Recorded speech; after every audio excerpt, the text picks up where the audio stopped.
Okay, so today we're going to review the movie Dunkirk. It's Dunkirk. Dunkirk. No, dude. Dunkirk. Dunkirk. Dunkirk. No, there's a in it. Dunkirk. Dunkirk. Dunkirk. No, bro. Matt, it's Dunkirk. That's what I said. Dunkirk. It's Dunkirk with the . Today on SIMR, Matt and I review the Christopher Nolan directed World War II drama Dunkirk. It stars Tom Hardy as the sharpshooting pilot and Kenneth Branagh as the captain on the dock.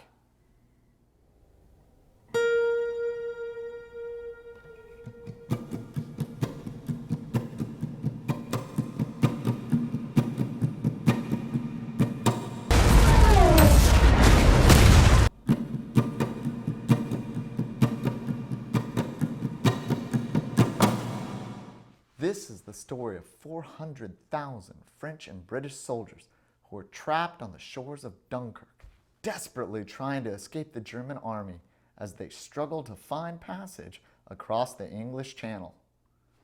The Germans are attacking from all sides, dropping bombs from above and showering bullets on the battlefield. All seems lost as the Allies signal defeat and await their end.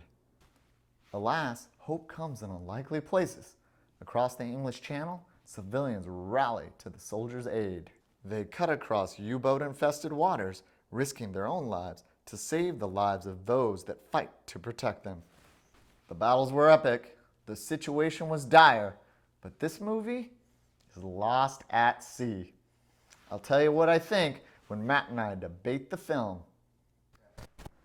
Today on SIMR, we will be reviewing the movie Dunkirk. All right, I'll start us off. So, Dunkirk. I will say this about Christopher Nolan. He knows how to make a film that is large in scope and realistic. So, this is a war movie, and every shot that I saw in it, I was thinking, that's how it actually happened. But the only thing about this movie, there's no character in it that I felt an emotional connection to. So the whole movie is one war fight scene to another war fight scene. And the way he also broke the movie up in this odd, three narrative, for those of you that watch, I'm going to do you a favor. The movie starts off with a timeline, with three timelines. And those three timelines are concurrently going with the movie. And it took me nearly an hour to figure out that he was doing three different stories at three different times. By the end of the movie, you all catch up. But during that first almost an hour, for me, I was like, what's going on? I even leaned over to you and said, what? Where are they at? That guy looks like he was...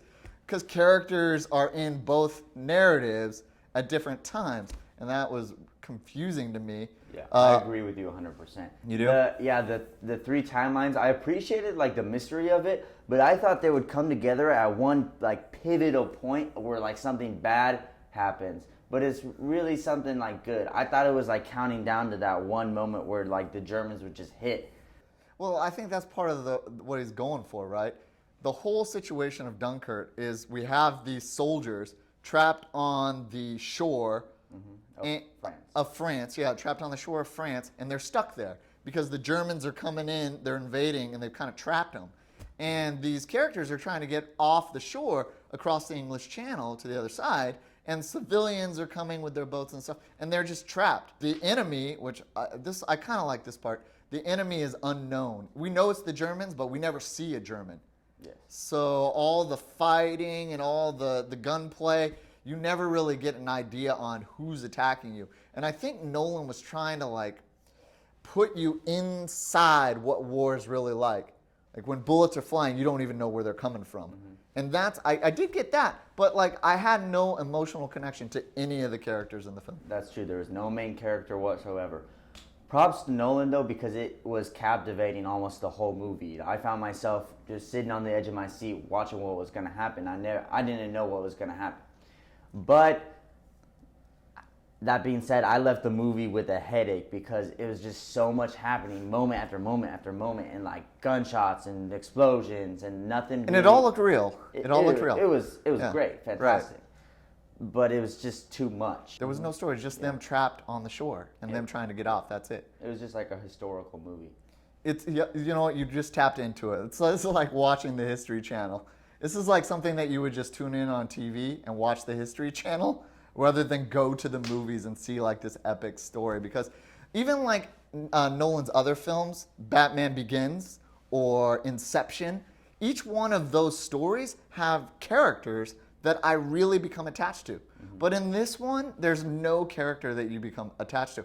In fact, just like the people on that shore, I felt hopeless and trapped in the theater waiting for my rescue to get out so that I could get out of the theater. I thought the Germans were coming in on me. Just like being in there. If you're sitting at home, then you can turn on the movie in a few months and put it to low volume, and then why not if you got time? This might be one that you wait for on Netflix. Yeah. Okay, well, anyways, thanks for watching, and stay tuned to our final grades for Dunkirk. All right. And now for my final review of Dunkirk. The plot was boring. The storyline, bland. The characters, I can't even say characters. There's no characters for the audience to latch onto. The only good thing about the movie was the action scenes, and even those were super loud and full of explosions and lots of motion, and I left the theater with a headache. For those reasons, I give the movie a 65%, a D. It did not simmer. And now for my final review of Dunkirk. I'm going to start off by saying that this film, Nolan captures the epicness, the rawness, the visceral look of characters exploding on a beach. I mean, when U-boats sink battleships, I believe it. It looked real. It takes me to that moment in time. That being said, the war scenes look good, but the characters, there was no character development.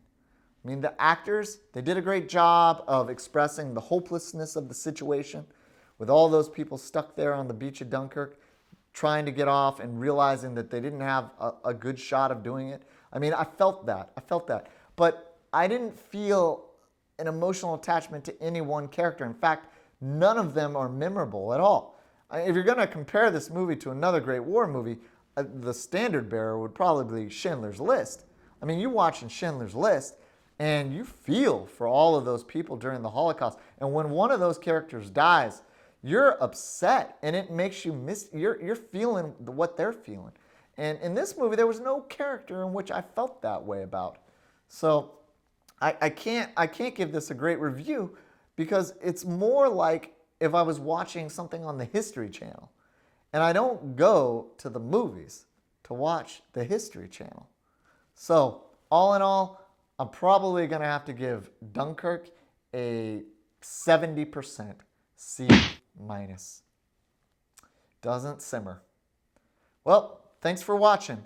And remember, if it's cool and hot, it simmers.